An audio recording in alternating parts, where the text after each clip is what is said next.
Zakiwan!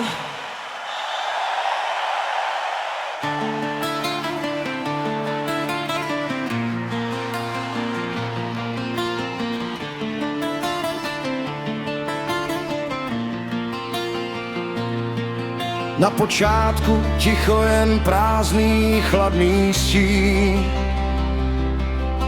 V hlubinách vesmíru se rodí první dým. Z jisker se rozhoří žhavý ohnivý kruh. Temnota ustoupí, jako by ji odvál vzduch.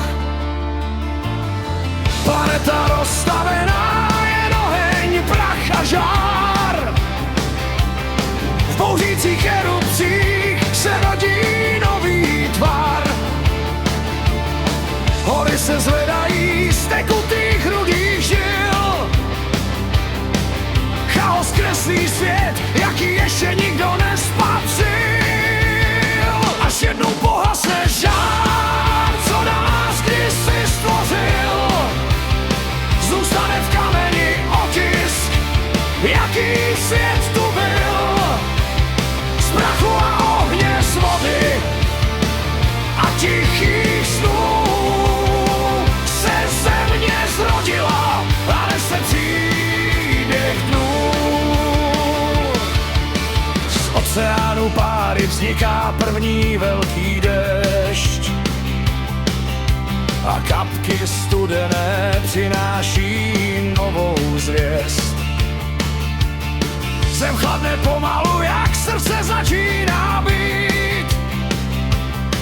Voda šeptá příběh, co vzniknout má žít. Mraky se zavírají nad novým modrým snem. Blesky jak pradávná slova probouzejí zem. V hlubinách tiché tůně se rodí první hlas. Život hledá cestu, aby mohl stát, až přijde čas. Až jednou povasne žár, co nás kdysi stvořil. Zůstane v kameni otisk, jaký svět tu byl.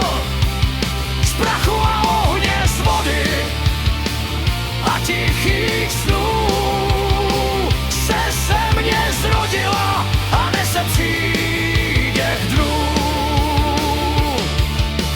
Kontinenty vznikají, když se desky lámou.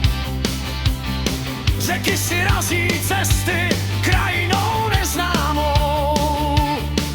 Větry nesou píseň o zrození pání a hor. Svět se učí dýchat a hledá nový obzor. V proudech světla pluje prastarý tichý kút. V němž každý atom nese budoucí světa řád. A z hlubin času stoupá